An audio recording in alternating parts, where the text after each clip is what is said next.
ক্যাম্পাসে আর কোনো গণরুম guest room culture, ফ্যাসিবাদী মনোভাব, দমন নিপীড়ন, হত্যাযজ্ঞ আর পুনরায় যদি কেউ পুনরাবৃত্তি করতে চায়, ছাত্রদের অধিকার হরণ করে হল দখলের রাজনীতি যদি কেউ করতে চায়, তাহলে তাদেরকে যথোপযুক্ত ব্যবস্থা গ্রহণের জন্য বাংলাদেশের ছাত্র সমাজ প্রস্তুত রয়েছে। যদি সরকারের বোধোদয় হয়, জুলাই বিপ্লব থেকে তারা শিক্ষা গ্রহণ করে, তাহলে তারা এই জাতীয় কার্যক্রম থেকে ফিরে আসবে।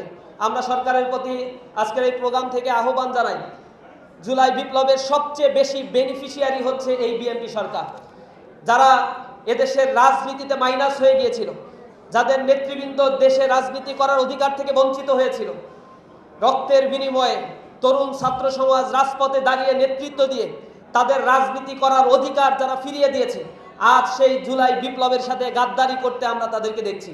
আমরা স্পষ্টভাবে তাদেরকে বলতে চাই, আমরা যখন দেখি তাদেরকে যে তারা জুলাই সনদ বাস্তবায়নের ক্ষেত্রে গড়িমসি করে, আমরা যখন দেখি গণভোটের রায়, যেই রায় আপামর জনতা প্রদান করেছে, সেই রায়ের ক্ষেত্রে হাইকোর্টকে ব্যবহার করে সেই রায়কে পরিবর্তনের ষড়যন্ত্র করে, তখন ছাত্র সমাজ উদ্বিগ্ন হয়ে পড়ছে।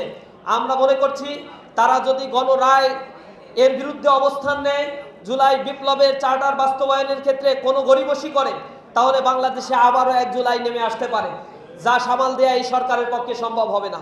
চারিদিকে সিন্ডিকেট তৈরি করে রাখা হয়েছে, দখল বাণিজ্য করা হচ্ছে, দ্রব্যমূল্যের ঊর্ধ্বগতিতে জনজীবন আজ বিপর্যস্ত হয়ে পড়েছে। আমরা সরকারকে বলতে চাই, জনগণের মধ্যে স্বস্তি নিয়ে আসার জন্য যদি আপনারা আপনাদের কার্যক্রমগুলো পরিচালনা করেন, আমরা ইসলামী ছাত্র শিবির আপনাদেরকে সহযোগিতা করতে বদ্ধপরিকর। আমরা দেশে শান্তি, স্থিতি অবস্থা এবং ইনসাফের অবস্থা কায়েম করতে বদ্ধপরিকর।